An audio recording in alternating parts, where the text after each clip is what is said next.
لیکن اللہ مہنگائی کے لیے حکومتیں نہیں بدلتا. کسی کو کوئی مسئلہ پیش نہیں آ رہا کہ کیا اسلام کے ساتھ ہو رہا ہے, کیا دین کے ساتھ ہو رہا ہے, کیا انصاف کا معاملہ ہے, کیا ظلم ہے, کس درجے پر ظلم ہے. کسی چیز سے کسی کو کوئی غرض نہیں. اگر لوگوں سے آپ پوچھیں نا ایک عام بندے سے, تو اس کو بس مہنگائی کا لے دے کے رونا. تو ہماری اسی نااہلی کی وجہ سے ہمارے حالات نہیں بدل رہے. اللہ ہم پہ رحم کرے. تو علم دوستی جو ہے نا, یہ تو مومن کی پہچان ہے. مومن ہو اور اس کو کچھ نہ آتا ہو. اگر صحابہ آج کا زمانہ دیکھے تو حیران ہو جائے کہ یہ کیسے مومن. کیونکہ آپ دیکھیں صحابہ نے جنہوں نے اسلام قبول کیا ساری ادھیڑ عمر تھے, ہمارے ایج فیلوز تھے اکثریت. اور اس وقت میں وہ لکھنا پڑھنا نہیں جانتے تھے, انہوں نے پھر سیکھا قرآن کے لیے. کتنی مشقت کی ہوگی انہوں نے. اور وہ دیہاتی لوگ تھے. جیسے ہماری جو کام والی خواتین ہیں دیہاتوں کی, آپ دیکھیں ان کو کچھ سیکھنا کتنا مشکل ہے. انہوں نے پھر بھی سیکھا.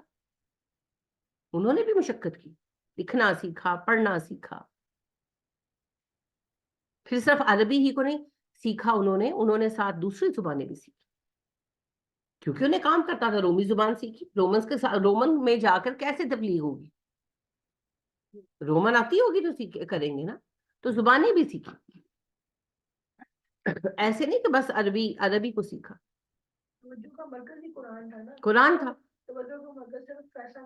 اور آپ دیکھیں کہ یہ جو گرامر ہے پڑھنا کتنا مشکل ہے. اس وقت تو گرامر ایگزسٹ نہیں کرتی تھی, کیونکہ زبان بنتی ہے پہلے, گرامر تو بعد میں ڈیسائیڈ کی جاتی ہے. یعنی کہ زبان نیچرلی بنتی ہے, زبان کبھی بنائی نہیں جاتی. اسپارکو کے نام سے ایک زبان بنائی گئی, تجربہ کیا گیا, بنائی گئی اور لوگوں میں پھیلائی گئی. آج تک 2 لوگوں سے زیادہ کوئی نہیں اس میں ایڈ ہوا. زبان کبھی بنائی نہیں جاتی, زبان وقت کے ساتھ خود بخود بنتی ہے. جیسے ہماری زبان اردو بنی ہے, تو عربی زبان بھی وقت کے ساتھ بنی. زبان تو بن گئی. اب زبان صرف بول کر سیکھتے تھے, پڑھانے سکھانے کا تو رواج تھا ہی نہیں عربوں میں. تو لہٰذا کوئی قواعد نہیں تھے, کچھ نہیں تھے. اس کے قواعد کو اسلام کے بعد جب قرآن آگے سکھانے کی باری آئی اور غیر عرب لوگ مسلمان ہوئے, اور انہوں نے کہا کہ جی ہمیں قرآن کا مفہوم سیکھنا ہے, اور ظاہر سکھانا بھی یہی تھا. اس زمانے میں یہ فیشن نہیں تھا کہ حفظ کر لو تو بس تسی آپ صاحب ہو گئے. تو صحابہ کو بھی پتا تھا سکھانا ہے. تو یہ بات زیر بحث آئی کہ غیر عرب لوگوں کو عربی زبان کی انڈرسٹینڈنگ کیسے ڈیولپ کرائی جائے. تو پھر عمر نے کہا صحابہ کو, ایک ٹیم بنائی جس کے انچارج جو تھے علی تھے, کہ غیر اہل زبان لوگوں کو زبان کے قواعد سکھانے کا آپ انتظام کریں. تو پتہ نہیں کتنی بے خواب راتیں نکال کر گزار کر انہوں نے یہ پھر ڈیسائیڈ کیا اور بیسک رولز بنائے. انشاءاللہ بتاؤں گی آپ کو, ورنہ بات بہت لمبی ہو جائے گی. 3 بیسک رول بنائے حضرت علی رضی اللہ تعالیٰ عنہ نے. ساری گرامر پھر اسی پر بیس کرتی ہے. آج اب جتنی لمبی چوڑی گرامر پڑھتے ہیں, پھر گرامر واضح ہوتی گئی, ڈیٹیل در ڈیٹیل, جو تفصیل در تفصیل جیسے ہوتا ہے کام. تو آج آپ کے سامنے یہ گرامر موجود ہے. پہلی صدی میں گرامر پر کام ہوا بہت کم. تو بات یہ, اس کے بعد گرامر تو فارم ہو گئی تھی, گرامر کو غیر عربوں کے لیے آسان کرنے پر کام بہت ہوا ہے. تو آپ سوچیں کہ کتنی محنت کی ہوگی. جب سیکھنے پر اتنی محنت ہے تو رولز کو ڈیرائیو آؤٹ کرنا, نکالنا, کتنی کتابوں کو چھاننا پڑا ہوگا, کتنی باتوں کو سوچنا پڑا ہوگا کہ اچھا یہ بات تو یوں ہی ہوتی ہے, تو پھر اس کا یہی رول ہے نا. یعنی جیسے آپ لوگ ایک چیز جانتے ہیں روٹس, تو انہوں نے کتنے لفظوں کو چھانا ہوگا بیٹھ کر, اور پھر ڈیسائیڈ کیا ہوگا نا کہ اس کی روٹس 3 حرفی ہیں, اس کی 4 حرفی ہیں, اس کی 5 حرفی ہیں. یہ ایسے ہوا میں تھوڑی ہو گیا جو کام کبھی ہوا ہی نہیں. تو کتنے لاکھوں لفظوں کو بیٹھ کر دیکھا گیا ہوگا. اور پھر یہ کہ ایک روٹ سے کون کون سا بن رہا ہے, یہ کتنا بڑا کام تھا. بہت بہت بڑا کام تھا, جسے صحابہ اور تابعین نے سر انجام دیا رضی اللہ تعالیٰ عنہم علیہم اجمعین. تو کام ایسے ہوتے ہیں جی, کام ایسے ہوتے ہیں. تو اگر آپ کا شوق ہو, انشاءاللہ رمضان کے بعد گرامر کی کلاس شروع کروں گی. دن بھی لمبے ہو جائیں گے نا, سردیوں میں تو ٹائم اتنا کم ہوتا ہے کہ فرائض ادا کرنے جو آپ کی ریگولر لائف کے ہیں مشکل ہو جاتے ہیں, تو دن بھی لمبے ہو جائیں گے. اور صرف وہ آئیں جو سیکھنے کی خواہش رکھتے. وہ تجوید والی کلاس والا ماحول نہ ہو کہ جی کلاس ختم ہوئی اور اٹھ کے جا رہے ہیں. تو جو سیکھنا چاہیں صرف وہ آئیں, پھر انشاءاللہ کلاس کا آغاز کریں گے اور لے کر چلیں گے, ارادہ ہے میرا, باقی جو اللہ کا حکم. تو اللہ فرماتے ہیں وَإِذِ ابْتَلَىٰ إِبْرَاهِيمَ رَبُّهُ بِكَلِمَاتٍ فَأَتَمَّهُنَّ, جب آزمایا ابراہیم کو اس کے رب نے چند باتوں کے ساتھ اس نے انہیں پورا کر دیا. تو یہ جملہ فعلیہ ہے. قالا, اللہ نے فرمایا, انی, بے شک میں, جاعلک, بنانے والا ہوں تجھ کو, للناس, لوگوں کے لیے, اماماً, اماما, بے شک میں تجھے لوگوں کے لیے امام بنانے والا ہوں. یہ جملہ سادہ نظر آ رہا ہے نا, یہ جملہ اسمیہ ہے. میں تجھے امام بنانے والا ہوں, اللہ پاک نے اناؤنس کیا. قالا, ابراہیم نے کہا, ومن ذریتی, اللہ میری اولاد میں سے بھی. حضرت ابراہیم علیہ السلام پر آپ کو پتہ ہے کئی آزمائشیں آئیں. سب سے پہلے تو اللہ نے نبی بنایا, اپنی قوم کے درمیان جو مشقتیں آئیں, ایک طویل زمانہ ہے, جیسے نبی صلی اللہ علیہ وسلم کا ہے. حضرت ابراہیم نے بھی سب کچھ سہا, ہمارے پاس اس کی تفصیلات موجود نہیں ہیں. پھر بہرحال انہیں آگ میں ڈالا گیا, وہاں سے بھی اللہ نے بچا لیا. اب جب ابراہیم ڈالے جا رہے تھے, ان کو پتا تھا اللہ بچا لیں گے؟ نہیں پتا تھا. تو وہ تو زندہ جلنے پر راضی ہو گئے تھے نا, اس پر بھی راضی تھے. تو انہیں آگ میں ڈالا گیا, اللہ نے انہیں محفوظ رکھا. پھر وہاں سے ہجرت کا حکم ہو گیا, وہاں سے نکلے اور آ کر پھر فلسطین میں آباد ہوئے.